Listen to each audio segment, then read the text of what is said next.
Hello students, welcome to Reddy's classes. So जैसे कि हम लोग साइंस में सीख रहे थे refraction of light, we are going to study lecture 2 this time. जैसे कि लास्ट टाइम आपको कुछ कुछ चीज़ें तो याद रहेगी, जैसे रिफ्रैक्शन ऑफ लाइट बताया था, लाइट के बारे में बताया था, refractive index.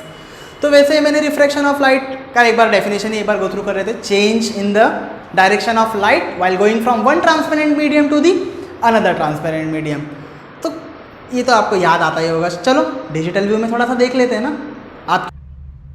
Okay, let us start with the lecture 2 refraction of light. This is the digital visualization you can see. तो यहाँ पर ध्यान दो अच्छे से क्या हो रहा है यहाँ पे। जो मैंने बोला एक बार गो थ्रू कर रहे हैं हम लोग, इस पॉइंट्स पे फटाफट गो थ्रू करेंगे। सी मैंने पहले बताया रिफ्रैक्शन ऑफ लाइट इस चैप्टर का नाम है। इस चैप्टर का जो वेटेज आपको बोला था टोटल अप्रोक्सीमेटली 5 मार्क्स का, तो आता ही है आउट ऑफ 7। उसके बाद इनमें से जो थे first point refraction of light, laws of refraction and refractive index, इन पॉइंट्स के ऊपर हम लोगों ने अभी तक बात किया था। हमने जैसे स्टार्ट किया, इसमें सबसे मेन पॉइंट ये था कि generally light travels in a straight line. ये जो पॉइंट आपको दिया हुआ है, light travels in a straight line. Straight line में लाइट हमेशा ट्रेवल करती है आगे। इस वजह से अगर इसके बीच में कभी भी किसी भी तरह का ओपेक ऑब्जेक्ट आ जाए, अगर लाइट के बीच में किसी भी तरह का ओपेक ऑब्जेक्ट आ जाए, वो उसका शेडो कास्टिंग कर सकता है। कैसे? सी हियर मेरा हाथ दिख रहा है, लाइट आ रही है, आपको दिख रहा होगा फोकस से, मेरा हाथ बीच में ओपेक ऑब्जेक्ट आया, you can see the shadow here. जहां जहां मैं हाथ घुमा रहा हूं वहां पर शेडो बन रहा है। This is the main fundamentals of light. आगे हम लोग देखेंगे यहां पर refraction of light. See what happens. तो रिफ्रैक्शन ऑफ लाइट में मैं सबसे मेन जो पार्ट है वो ये वाला पार्ट है। सी व्हाट इज ये light changes its direction while going from one transparent medium to the another। ये जो सबसे मेन पॉइंट जिसका मैंने आप लोगों को डेफिनेशन भी दिया था, क्या बोला था इसमें? Light changes its direction while going from one transparent medium to the another. कैसे? मैंने बोला था इसको इमेजिन कर लो, एक नॉर्मल है, एक लाइट आएगी, this is called as the incident ray. ये इंसिडेंट होगा, it will change its direction, see this is the refracted ray, so on. ये सब मैंने आप लोगों को बताया था। इस डेफिनेशन को याद करना है। ये डेफिनेशन आपको 2 मार्क्स के लिए भी आ सकता है एंड इसको एमसीक्यू में भी वो लोग पूछ सकते हैं। Okay, let us go further.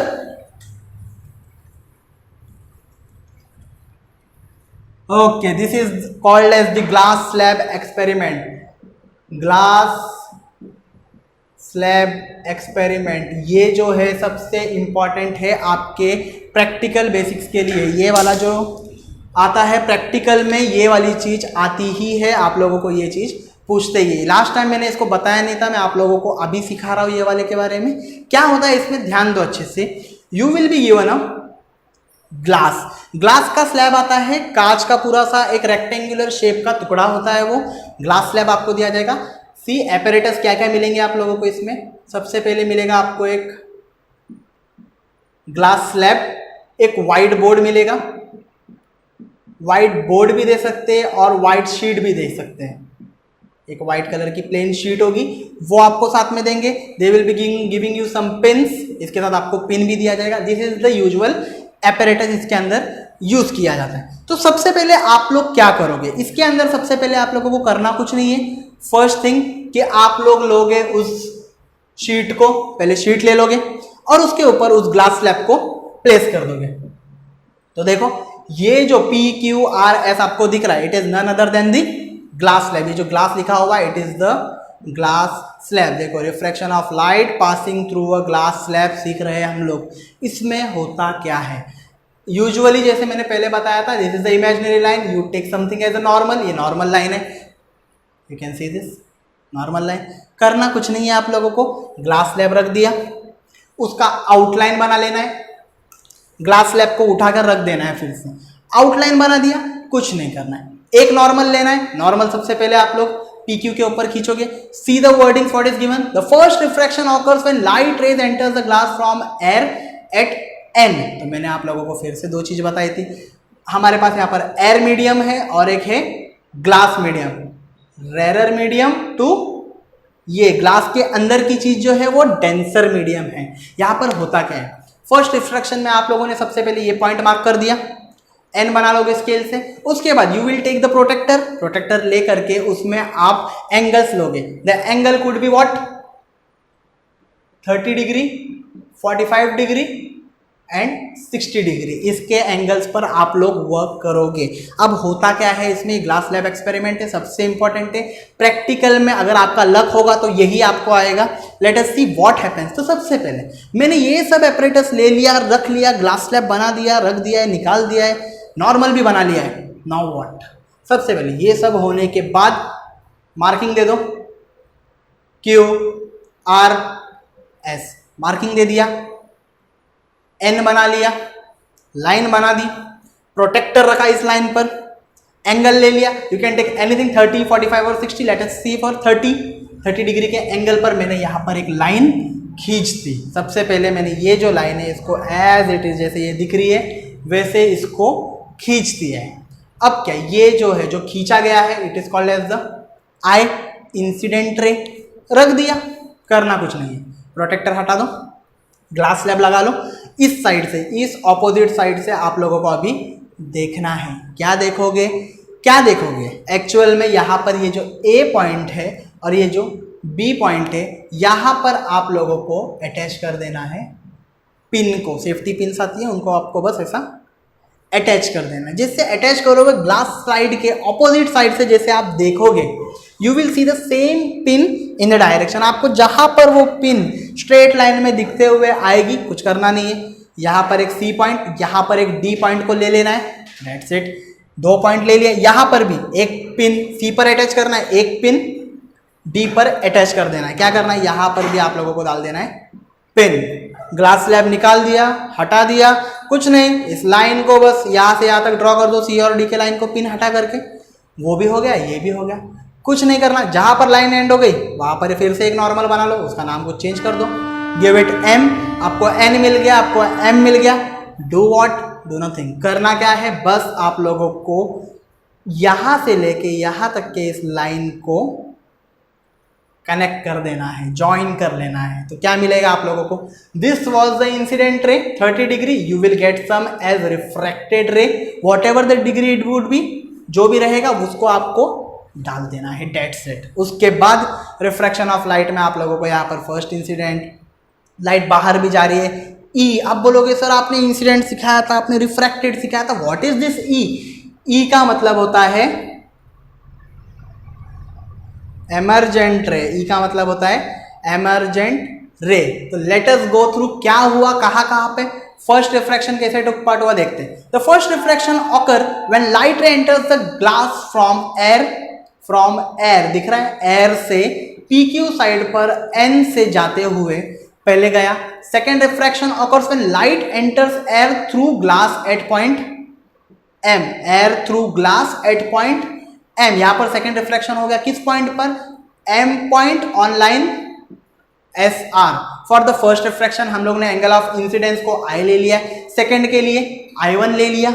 Angle of refraction जो N पर हो गया था वहां पर refraction, angle of refraction, this is angle of incidence, refraction को R ले लिया। यहां पर आप लोगों को एक चीज सबसे ज्यादा पता चल जाएगी कि आपका जो I1 होगा, I1 जो आपका होगा, it will be equal to the angle of refraction. Practically जब इसको करोगे तो मेक श्योर कि आपका angle of incidence is equal to angle of refraction. अगर ऐसा है तो भी ही आपका जो ये एक्सपेरिमेंट है वो राइट हुआ है। ओके, अब सेकेंड रिफ्रैक्शन जो है, angle of refraction is E। यहां पर जो भी पार्ट है एंगल ऑफ रिफ्रैक्शन, एमरजेंट रे जिसको बोलते हैं, that is equal to what, this emergent ray will be equal to the incident ray। जहां से इंसिडेंट हुआ था उसको ये emergent ray हो जाएगा। as you can also see PQ is what, मैं आपको फिर से अच्छे से थोड़ा सा बता देता हूं इसमें क्या हो रहा है। सी यहां पे जो PQ है, you can see this PQ, this is parallel to RS। Simple सी बात है, ग्लास स्लैब था तो ये तो लाइन इन दोनों के इक्वली होने वाला है, इसको हम लोग ऐसे भी लिख सकते हैं। अब देखो पैरेलल साइड्स पर है, सबसे पहले क्या हुआ एक्चुअल में, लाइट आई, उसको जाना ऐसे था, you can see this direction, जाना ऐसे था, पर क्या हुआ, जब उसने air medium to glass medium में एंटर किया, उसने अपने डायरेक्शन को क्या कर दिया, चेंज कर दिया। यही पे ग्लास स्लैब एक्सपेरिमेंट यही बताता है कि रिफ्रैक्टिंग ऑफ लाइट होता कैसे है, रिफ्रैक्शन कैसे टेक पार्ट करता है। ओके, तो यहाँ पर आपको MD इज एन इमर्जेंट रे मिल गया, आपको यहाँ पर AN जो है इंसिडेंट है, यहाँ पर आपका रिफ्रैक्शन है। यही चीज आपको प्रैक्टिकल में करके दिखा देनी है। ओके, हम लोग आगे जाएंगे। Late us go through the refractive index.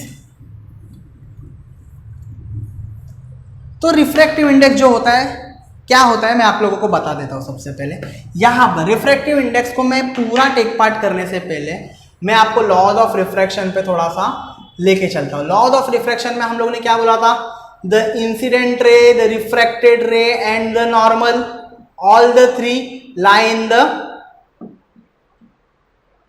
Same plane, they lie in the same plane. पहला पॉइंट ये था। सेकंड क्या था, the incident ray and the refracted ray, they are opposite to the normal, they are opposite to the normal। and the third one I said was what, कि अगर ratio of the incidence and ratio of the refracted are always constant and it is called as what, see it is given, क्या बोलते हैं इसको, it is called as the Snell's law.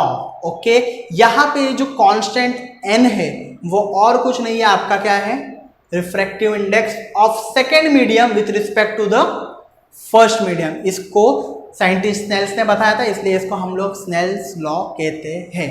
तो सबसे पहले अच्छे से हम लोग रिफ्रैक्टिव इंडेक्स के ऊपर ध्यान देते हैं, एक बार गो थ्रू कर लेते हैं। तो पहली चीज, what happened is the change in the direction of light रे while entering different media is different. Her medium में अलग होगा, एयर मीडियम में लाइट कुछ और होगा, ग्लास मीडियम में कुछ और, वाटर मीडियम में कुछ और, सब जगह पर मीडियम में अलग होगा। क्या होगा, डायरेक्शन तो उसका क्या होगा, चेंज होगा लाइट रे का। किस पे डिपेंड करता है, it depends on the velocity. तो आपको मेन पॉइंट जो यहां पर ध्यान देना है वो यही है, refractive index depends on the velocity of the light in the medium. इसलिए आपको मैंने फॉर्मूलेज जो बताए थे वो क्या था, 1η2 is what, v2 upon v1। हाँ, सेकेंड विथ रिस्पेक्ट, दिखता सेम है, होता second with respect to the first medium होता है। तो 2η1 क्या हो जाएगा, v1 upon v2। v is none other than what, this is the velocity. The given sign n shape eta, it is called as eta and that eta is what, the refractive index. इसको हम लोग कहते हैं refractive index. Okay, चलो आगे जाते हैं formulas में। आप लोग, मैंने ये भी बताया था कि सबका रिफ्रैक्टिव इंडेक्स, हर सब्सटेंस का रिफ्रैक्टिव इंडेक्स अलग होता है। इस चार्ट में अच्छे से देख पाओगे। इस चार्ट में आप लोगों को बहुत सारी चीजें दी गई है, air, ice, water, alcohol, kerosene, fused quartz, quartz is a type of glass, turpentine oil, benzene तो एक स्ट्रक्चर है। आप लोग इस चैप्टर, आप लोग एक चैप्टर है कार्बन कंपाउंड्स, वहां पर बेंजीन के बारे में आप सीखोगे। क्राउन ग्लास, रॉक सॉल्ट, ये सब चीजों के बारे में, रूबी, सैफायर, डायमंड, ये सब टाइप ऑफ डायमंड्स होते हैं, तो वो सब के बारे में आप लोग सीखोगे आगे जा करके। तो यहाँ पर मेन चीज आपको क्या ध्यान देना है, रिफ्रैक्टिव इंडेक्स सब सब्सटेंस का अलग होता है। एमसीक्यू में पूछ सकता है, याद रखना। और एक बात और बता दूं मैं आप लोगों को कि इनमें से एक चीज को उन लोगों ने एक एमसीक्यू में पूछा था, शायद टर्पेंटॉयल का रिफ्रैक्टिव इंडेक्स पूछा था एमसीक्यू में, इट इज व्हाट 1.47। आप लोगों को याद करके रखना है। सॉरी, सैफायर का पूछा था शायद, पर आप लोग याद करके रख देना। सैफायर का पूछा था 1.76 रिफ्रैक्टिव इंडेक्स, याद रखना। तो आगे जैसे मैंने बोला था आप लोगों को कि इंसिडेंट रे जो होता है 2η1 is what, v1 upon v2, उल्टा हो रहा है। 1η2 is what, v2 upon v1। करना कुछ नहीं है, इन दोनों फॉर्मूलेस को याद कर लेना है। यही पूरे फॉर्मूले के ऊपर आपके दो न्यूमेरिकल से इस चैप्टर में, वो दोनों के दोनों इसी फॉर्मूले के ऊपर सॉल्व होने वाले हैं और कुछ रिक्वायर्ड नहीं है। पर इनमें से एक चीज के बारे में मैं बात करता हूं, वो है ये पार्ट, मैंने पहले भी बताया था, एब्सोल्यूट रिफ्रैक्टिव इंडेक्स। इसमें होता क्या है, पहला जो मीडियम होता है वो लाइट मीडियम और सेकंड जो होता है वो वैक्यूम मीडियम होता है। What does vacuum means, there is no presence of air. Vacuum में एयर का प्रेजेंस नहीं होता। ओके उसके रिस्पेक्ट में अगर बात करेंगे तो ज़्यादा कुछ नहीं करना है. First medium is the vacuum, second then the refractive index of the medium 2. अब तो वहाँ पर आप लोग वेलोसिटी ऑफ क्या यूज़ करोगे, वेलोसिटी ऑफ लाइट का आप लोग इस्तेमाल करोगे. ओके चलिए अब रेगुलर आंसर के बारे में कुछ बात कर लेते हैं. लास्ट लेक्चर में किया था. मैं फास्ट इसलिए जा रहा हूँ कि हम लोगों ने पहले इंट्रोडक्शन लेक्चर में ये सब के बारे में सीखा था. इसके बाद के जो टॉपिक्स होंगे उनमें हम लोग थोड़ा और डीप में जाएंगे. ओके सो मैं यहाँ पर एक चीज़ और बात कर देता हूँ. 3 चीज़ों के बारे में बताया था मैंने. फियर दिस 3 थिंग्स जो मैंने rare to denser, denser to rare के बारे में बोला था. If a ray of light travels from rare medium to denser medium, it is bending towards the normal, it bends toward the normal. Second case में from denser to rare it goes away from the normal, normal से वो धीरे धीरे क्या हो रहा है, दूर जा रहा है. थर्ड क्या बोला, अगर लाइट का जो रे है नॉर्मली बाउंड्रीज के ऊपर ही अगर गिरेगा तो क्या हो जाएगा, there will be no change in the direction of the light and hence does not get refracted. ये वाला क्राइटेरिया हम लोग आगे भी सीखने वाले, जहाँ पर हम लोग TIR के बारे में सीखेंगे. TIR is none other than total internal refraction and partial refraction, उसके बारे में हम लोग सीखेंगे. तो अब जहाँ तक मैंने ये सब की बात की है आप लोगों को, मैं ये सब तो हमारा इंट्रोडक्शन चैप्टर में हम लोग ने कंप्लीट कर लिया था. अब जो हम लोग सीखने जा रहे हैं वो है कुछ इंटरेस्टिंग टॉपिक्स. रेनबो देखा होगा, बाहर रेनबो कितना अच्छा आता है. चलो रेनबो के बारे में साइंटिफिकली प्रूफ करते हैं. सेकेंड ट्विंकलिंग ऑफ स्टार, तारे क्यों चमकते हैं, तो वो सब के बारे में भी हम लोग यहाँ पर जानने वाले. मिराज के बारे में पता है आप लोगों को, नहीं बताता हूँ. चलो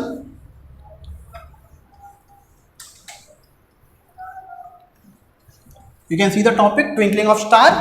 तो यहाँ पे सबसे मेन जो वर्ड है यहाँ पे, चलो मिराज को एक छोटा सा बोलता हूँ एक वे में. तो क्या अगर मैं मिराज को डिफाइन करूँ, कभी कभी बहुत सनी डे है, एकदम दोपहर का 2-3 बजे का टाइम है, आप लोग बाइक से तो ट्रैवल करते ही होंगे, बाइक कार से ट्रैवल करते होंगे, रोड पे जा रहे हो. सो व्हाट हैपन इज कि अगर समझो कि रोड पे जा रहे हैं तो क्या होगा, अगर रोड पर जा रहे हैं हम लोग और अगर आपको रोड के ऊपर दूर से पानी अगर दिखाई देगा तो फिर हम लोग उसको मिराज कहेंगे. आगे देखेंगे point. Okay as I said about mirage. तो हम लोग फिर से देख लेते हैं थोड़ा सा. तो क्या मैंने बोला कि आप लोग बहुत धूप वाला दिन है, 2-3 बज गए, आप लोग रोड पर निकल गए हैं, बाइक या फिर कार से ट्रैवल कर रहे हो और अचानक से देखते हो कि हाँ दूर थोड़ा सा पानी रोड पर दिखाई दे रहा है. और जैसे गाड़ी उधर पहुंच जाती है, अरे पानी गायब हो गया. थोड़ा और आगे जाते हो, दिखते हो दूर से डिस्टेंट ऑब्जेक्ट से पानी दिख रहा है. डिस्टेंट मतलब दूर, पानी दिख रहा है बोल रहे हो, और उधर पहुंचने के बाद पानी वापस से जा चुका है. होता क्या है, हो क्या रहा है यहाँ पे, आओ सी. यहाँ पे ये सब चीजों के बारे में बात करने से पहले हम लोग बात करते हैं इस टॉपिक की, जहां पर खुद लिखा है मिराज. होता क्या है, देखो ये हमारा एटमॉस्फेयर है, ये एक पानी का एक अच्छा सा दिया हुआ है, सी समझ लो, बीच समझ लो, व्हाटएवर जो आपको समझ आए वो समझ लो. आगे तो ये जो वाटर है इट गेट्स हीटेड होने की वजह से व्हाट विल हैपन हियर, क्या हो जाएगा. तो सबसे पहली चीज, हीटेड होने की वजह से पानी के इधर का जो लेयर होगा it will be the hot air layer, और उसके ऊपर जो होगा it will be the cold air layer जो होगा हॉट एयर का भी होगा, कोल्ड एयर का भी रहेगा. हॉट सरफेस दिख रहा है आप लोगों को. तो अभी लाइट रेस जो आ रही है दूर से आ रही है, दूर से लाइट रेस आ रही है, मतलब क्या, the light rays coming from a distant object appears to be coming from the image of the object inside the ground. Ground के अंदर ही दिख के आ रहा है आप लोगों को. मतलब क्या, ये थोड़ा हार्ड लग रहा है ना, तो मैं सिंपल सी बात बता देता हूं आप लोगों को. तो मिराज का एक सिंपल सा और एक डेफिनेशन है. Mirage it is an optical illusion. What is illusion, illusion का मतलब क्या होता है, ऑप्टिकल इल्यूजन मतलब क्या, एक भ्रम है. तो क्या है वो, mirage is an optical illusion. कैसा illusion, the water on the surface of the road, water on the surface of road is an optical illusion called as the mirage. और यहाँ पर देखोगे तो दोनों में कुछ डिफरेंस नहीं है ज़्यादा, लाइट का रेज है. अब देखो यहाँ पर ये एक रोड था, सन का रेज है, रेज इतना स्ट्रॉन्ग है तो ये रोड वाले पार्ट में समझो कि इतने पार्ट में कौन सा एयर चल रहा है, हॉट एयर है. इसके ऊपर कोल्ड एयर चल रहा है। ये जो हॉट एयर है इसको अगर मैं और अच्छे से डिफाइन करूं तो कभी नहाने के लिए गर्म पानी रखा है और घर में अगर पीछे टाइल्स होगा किचन में तो you can see the shaking of the tiles. Tiles पीछे थोड़ा सा शेक हो रहा है, शेक ऐसा हिलते हुए दिखाई दे रहा है। या फिर और एक है, होली जलाते हुए तो देखा ही रहेगा ना, होली तो खेलोगे तो देखने एक दिन रात पहले तो देखा ही होगा। तो होली का जब बॉन फायर जलाया जाता है तो आप लोग देख सकते हो ये होली का समझो बॉन फायर ये जल रहा है, तो इसके इधर का जो लेयर होगा वो कैसा लेयर होगा? Obviously it will be the hot layer. और इसके पीछे क्या ऑब्जेक्ट क्या आपको क्या दिखता है? क्या करते हुए दिखता है? शेक करते हुए दिखता है इसके पीछे का ऑब्जेक्ट। तो अगर यह ऑब्जेक्ट आपको शेक करते हुए दिखता है, this is just because of what? Because of the mirage. Mirage क्या कर देता है? जो लाइट के रेज, जो हीट हॉट एयर ए जो बन जाता है वहां पर पीछे के ऑब्जेक्ट को हिलता हुआ दिखाई देता है। इसलिए रोड पर जब भी चलते हो या फिर पीछे दूर से देख रहे हो पानी दिख रहा है तो वो कुछ हो रहा नहीं है, एयर ट्रेवल कर रहा है और वो आपके आंखों को एक इल्यूजन दिखा रहा है कि वहां पर शेक हो रहा है। अब आपने ऐसे फ्लो में शेक होते हुए तो और कुछ नहीं देखा, आपने पानी को ही देखा है। स्विम करते हो कभी या फिर बीचेस पे चले जाते हो तो वही शेक करता है। तो रोड के ऊपर भी जो शेक करते हुए दिखता है वो होता है हॉट एयर, उस वजह से आपको वो हिलता हुआ दिखता है और वहां पहुंचने के बाद गायब होने का रीजन क्या है? It is an optical illusion. यही मिराज है। ये छोटे स्केल के ऊपर ऑप्टिकल इल्यूजन जो होता है मिराज का बॉन फायर के पास होता है, रोड्स पर दिखाई देता है। पर अगर मैं आपको बोलूँ इसका सबसे बड़ा ऑन लार्ज स्केल इफेक्ट अगर देखा जाएगा तो जो ट्विंकलिंग ऑफ स्टार्स है वो खुद इसका लार्ज स्केल कंपोनेंट है। देखेंगे, लेट अस गो।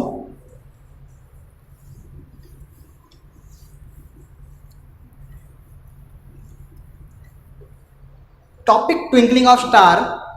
तो यहाँ पे जो ट्विंकलिंग ऑफ स्टार थोड़ा, हाँ, सबसे पहले यहाँ पे जो स्टार्ट किया था ये वाला पार्ट आप लोग देख पा रहे होगे। ये जो पार्ट मैं आपको सिखाने जा रहा हूं तो यहाँ पे कुछ है नहीं, इसमें पूरा पार्ट मिराज का बताया हुआ है। एक्चुअल स्टार्ट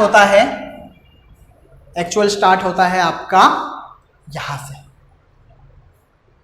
एक्चुअली ये जो स्टार्ट है वो इस पॉइंट से होता है। इस पॉइंट में आपको जो मैं बता रहा हूं ध्यान देंगे, हम लोग धीरे धीरे इस पॉइंट पर वर्क करेंगे। तो याद रखना, एयर है, रिफ्रैक्टिव इंडेक्स भी होगा, वो भी चेंज होगा। कैसे वर्क करेगा धीरे धीरे समझोगे, पूरा समझ में आ जाएगा। और एक आपको एसएससी बोर्ड से रहने का फायदा ये क्या है कि आप लोग अपना एक ओन आंसर बना सकते हो, बट मेक श्योर कि you use the component from the text book. कुछ कुछ वर्ड्स ऐसे हैं जिसका होना जरूरी है, उन वर्ड्स को इस्तेमाल नहीं करोगे तो ओन आंसर्स में फायदा नहीं होगा। तो ध्यान देते चलो कैसे बनेगा ये चीज। सबसे पहले we are learning about stars. हम पसंद तो सबके होंगे स्टार्स देखना, पर क्या होगा, मेट्रोपॉलिटन सिटीज़ में स्टार्स अच्छे से दिखते नहीं है, घर के टेरेस पे जाना पड़ता है। गाँव में चले जाओगे तो अच्छे से स्टार्स का सिनेरियो दिखने मिलता है, ट्विंकल करते हुए भी दिखता है। चलो देखते हैं क्या होता है। सबसे पहले stars are self luminous. Self luminous मतलब उनके पास अपनी ही लाइट होती है। ये जो स्टार आपको दिख रहा है उसके पास खुद की लाइट होती है। और स्टार्स दिन में देख सकते हो? ऑब्वियसली नहीं देख सकते, नाइट टाइम में देखते हो। कब? जब सनलाइट का एब्सेंस हो जाए, जब सन यहाँ से चला जाएगा तो आप लोग क्या देख सकते हो? स्टार को देख सकते हो, उसको अपनी खुद की लाइट होती है। सबसे पहली चीज, star has their first point क्या मिला? They are self luminous, they are self luminous. Second point, they are very much distant, वो बहुत दूर से दिखाई देते, बहुत दूर भी होते हैं हमसे, as compare to planets. Planet के कंपैरिजन में स्टार्स बहुत ज्यादा दूर होते हैं। थर्ड, यहां पर देखोगे सबसे पहले यहाँ पे इस बुक में एक सबसे बड़ी गलती हो गई है, उसने डेंसिटी की स्पेलिंग ही रॉन्ग कर दिया है। You can see this is given density, this is not density, it is density. Formula for density mass upon volume, याद रखना, डिनोटेड बाय दिस रो। तो आप ध्यान देना, यहाँ पे डेंसिटी चेंज कर देना वरना डेंसिटी लिख दोगे। रॉन्ग हो जाएगा। See as the density of the air, जैसे जैसे हाइट कम हो जाएगी एयर की डेंसिटी क्या होती है, धीरे धीरे धीरे धीरे धीरे धीरे बढ़ता है। तो क्या होता है, as the density of air increases with lowering height above the surface of the earth, earth के ऊपर देखा जाएगा, अर्थ के सरफेस से, तो वो रिफ्रैक्टिव इंडेक्स में भी चेंज आएगा। तो क्या आएगा, the refractive index also increases. मतलब क्या मालूम पड़ा यहाँ पे थर्ड पॉइंट में, density of air, density of air बढ़ गई, रिफ्रैक्टिव इंडेक्स भी बढ़ गया। डेंसिटी देखो, पॉइंट जो मैं लिख रहा हूं इसी से आपका ओन आंसर तैयार होगा। और इन केस आप लोगों को टेक्स्ट बुक की वर्डिंग्स अच्छी लगती है, टेक्स्ट बुक से पढ़ लो, कोई प्रॉब्लम नहीं है। See what is going to happen now, तो रिफ्रैक्टिव इंडेक्स, तो यहां तक तो बात किया। सो स्टारलाइट जो आ रही है कमिंग टूवर्ड्स अस, हम स्टारलाइट के पास नहीं जा रहे, स्टार की लाइट खुद हमारे पास आ रही है। What is happening here, starlight coming from us travel from, वापस से आ गया रेयर टू डेंसर। तो चलो फिर से इसका एक डायग्रामेटिक व्यू देख लेते। अगर लाइट का रे रेयर टू डेंसर आ रहा है, from rare to denser, guess करो फटाफट गैस करो, नॉर्मल के नजदीक आएगा दूर जाएगा, एग्जैक्टली नॉर्मल के नजदीक आएगा। It will bend towards the normal, light का रे नॉर्मल के तरफ क्या हो जाएगा, बेंड हो जाएगा। तो ये समझ में आ रहा है, light is travelling from rare to denser. Fourth point क्या मिला, travel from rare to denser. Stars के बारे में अच्छे से खासियत याद रखना, सेल्फ लुमिनस, डिस्टेंट होता है। थर्ड, डेंसिटी एयर की बढ़ेगी, रिफ्रैक्टिव इंडेक्स बढ़ जाएगा। रेयर टू डेंसर ट्रेवल कर रहा है, क्या ट्रेवल कर रहा है, स्टार नहीं कर रहा है, स्टार की लाइट कर रही है। आगे आते हैं, चलो फिफ्थ पॉइंट भी आपको देखने मिलेगा। यहां पर क्या हो जाता है, रेयर टू डेंसर नॉर्मल की तरफ क्या हो रहा है, बेंड हो रहा है, तो वो भी पॉइंट डाल दो यहां पर। It is constantly bending towards the normal, normal के तरफ इतना बेंड होते हुए दिखाई देता है कि वो this make the star appear to be higher in the sky as compare to the actual position.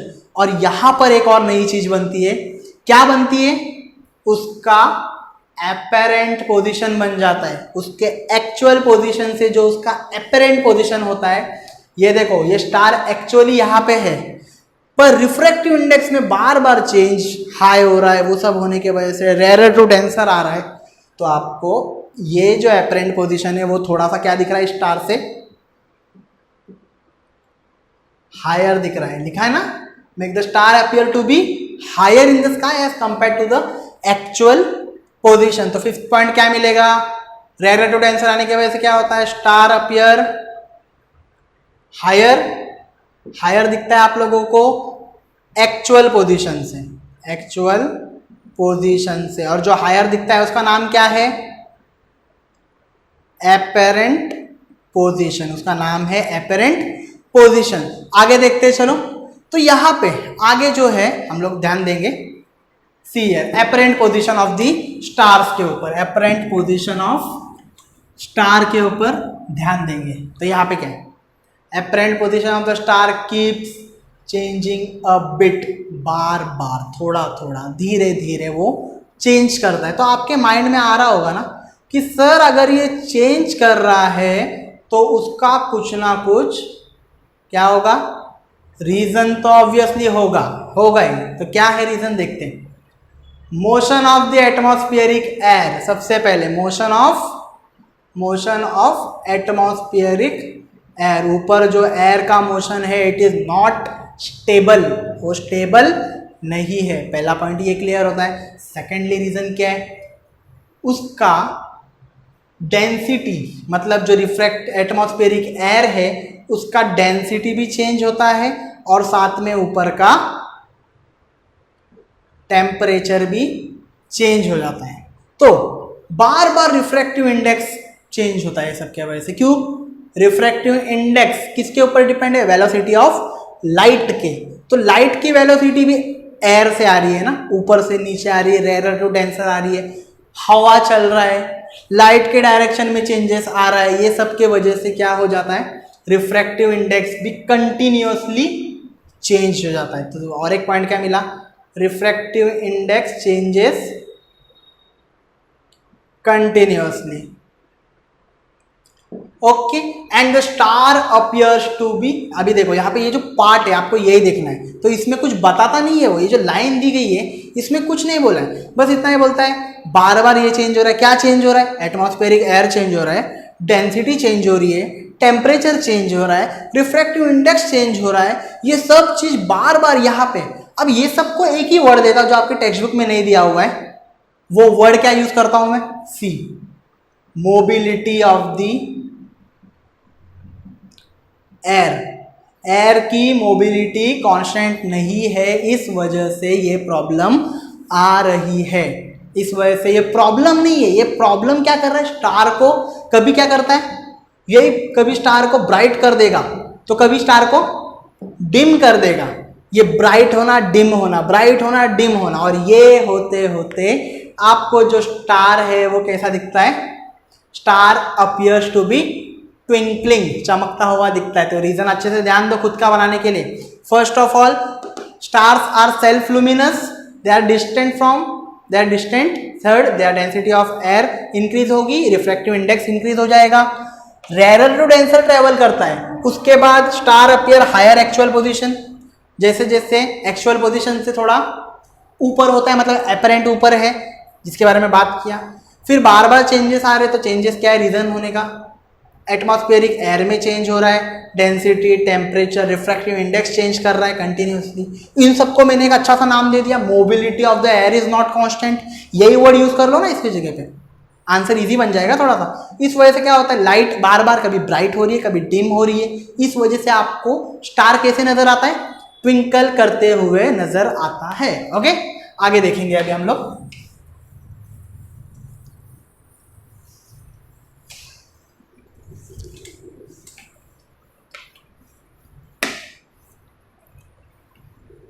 तो सी आगे, जैसे आपका स्टार ट्विंकल करता है तो एक और क्वेश्चन बनता है, we do not see twinkling of planets.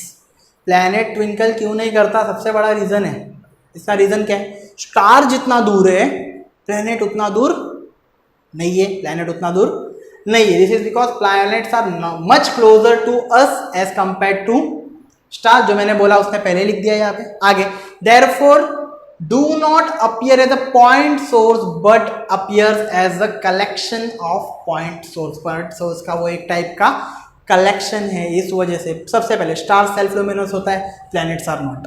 तो क्या होगा? लाइट तो देगा नहीं, लाइट देगा नहीं, चमकेगा कैसे? चमकेगा नहीं तो ट्विंकल कैसे करेगा? तो ये सब, इसके अंदर भी रिफ्रैक्टिव इंडेक्स आता है, ये सब के बारे में आपको जानना होगा। ये question as a give reason आता है, जैसे why planet do not twinkle, why planets do not twinkle, इसके बारे में आप लोगों को करना पड़ेगा। ओके, एक और क्वेश्चन आता है इसके अंदर जो कि एक डायग्रामेटिक व्यू में बताया था, सन के हॉरिजॉन के बारे में बात हुई थी वहां पर। तो ये क्वेश्चन याद रखना, why planet do not twinkle, twinkle क्यों नहीं करता है प्लैनेट, इसके ऊपर ध्यान देना। ओके, टाइम अब ध्यान दो, और भी ध्यान देना। डिस्पर्शन ऑफ लाइट भी सिखाऊंगा मैं।